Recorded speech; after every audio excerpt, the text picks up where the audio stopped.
everyone, so in this video it's just a war video and it's showcasing Mofos against Nightmare. So lots of Jackie teams I've been seeing in this war. It's been really tough at times. Just Jackie is still a problematic lead for me because I don't have a Michonne who can give me confuse resist. So I kind of have to just hope that my mods are good enough and play to my own strengths and weaknesses.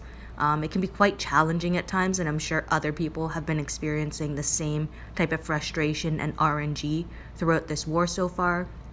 I've still been running my Priya with Rampage, double attack, and attack up when impaired. I find that to be very effective on her just because of her multiple attacks and getting that attack bonus once she becomes impaired. So here I actually should have switched over to my slow attack team, and I don't actually mean slow, but I mean my Arav team where I have an attack up when slowed mod on him. I find this setup to be really great in this war whenever the enemy takes the slow tower, just because it's like Arav is taunted or impaired, so he gets just a huge attack bonus. You need to have a balanced team to make it run, but as I mentioned in my previous video, so long as you have some of these free-to-play characters that, to be honest, have been great to acquire over the last little bit. So I'm talking about Lily, Dr. Stevens, a Command Tune, Arav, and Princess. You have some great options, really. So this was a mistake, this team to bring in. I meant to go past this one, so I'm probably going to lose this match. Just Gao is not the lead that I wanted to use.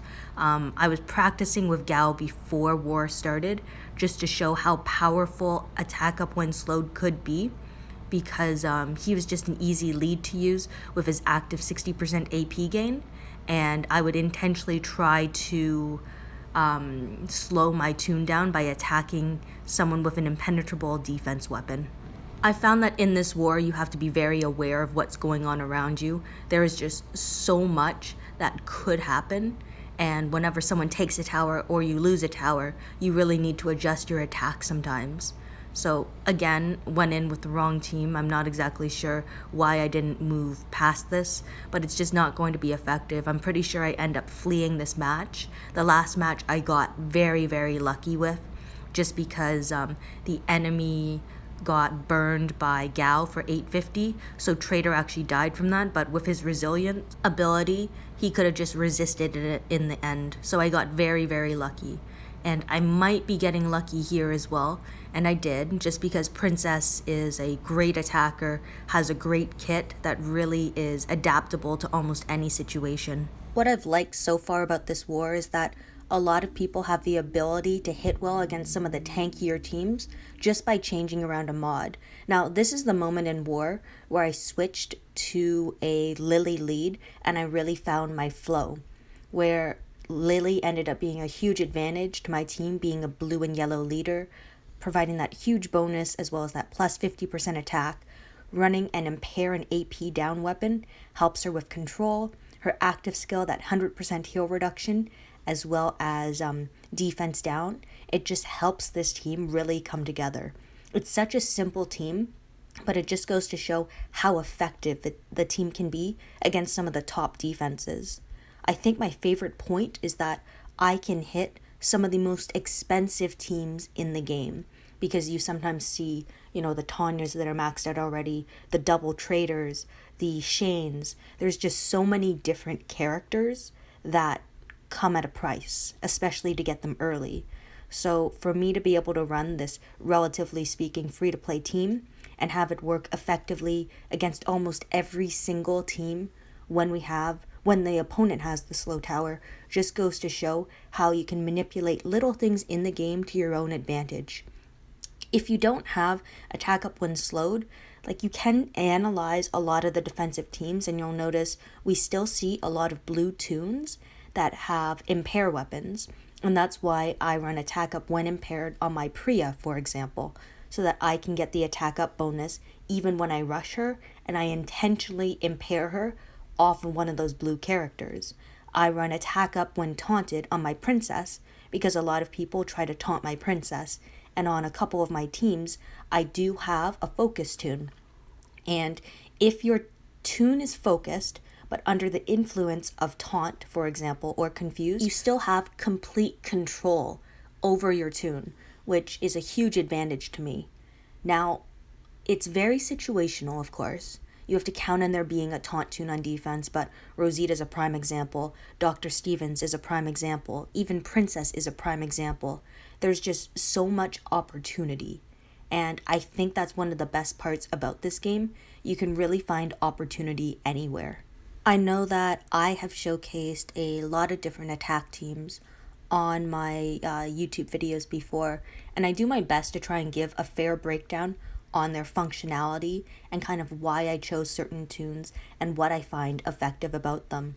It can be really difficult sometimes to explain the exact reasoning, especially because each toon has a very specific mod set, and you'll notice that some toons I have to adapt onto multiple teams, and that of course affects the type of mods that I use on them. Now, when I only use a toon on one specific team, for example, like Kate, I can have a very specific build for her, all the way from her weapon to her mods to even her positioning on a team. And it can be very challenging to kind of explain everything about a team.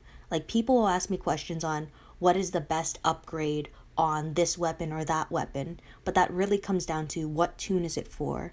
Is it a toon that works on offense and defense? How will this weapon interact with the other characters on your team? Like this attack team that I'm using right now, I've used this Mercer attack team for a while. It's a pretty standard team, and although I don't have an attacking bonus on it, because Mercer doesn't offer a leadership skill for offense, I do have a team player weapon on him, which gives 15% more attack and plus 35 crit chance. Because I also run Glenn on that team, who also has a team player weapon that makes up a 30% leadership skill for attack and plus 70 crit chance. And that's why Priya is right beside that Glenn. Because that way it's almost like she has almost a full leadership skill beside her. Not exactly, but close enough. And these are just small tricks and tips on how to make a, relatively speaking, non-offensive team very offensive. And how I function in wars. You see me move around and change teams all the time, and that comes down to what leader I see. The leader gives away so much information on a team. When it's a Pete leader, I'm expecting a tankier team, usually a Frost, sometimes a command toon, traders, and it's kind of some deduction as to who will give me the best chance at winning. Princess is in almost every single attack team I have, because her normalize is so important. Normalize breaks down a bunch of different teams. When I'm not exactly sure who I need to normalize, the command toon is always a great choice, because a command toon creates RNG, so random number generator. It creates randomness and chaos. By normalizing a command toon, they just become a character that can basically attack and use their active skill. They cannot cause another toon to rush unless their personal rush gives AP to another character. So like Xander or Sadiq, for example, or Green Command Kelly. So as long as you start to understand some of those little intricacies, it can really help you with your attacking both in war and in raids. War is so much different than raids just because of the speed it goes at and the different strategies you need to implement. Anyway, thank you everyone for watching and listening to my video. I hope you guys found it informative.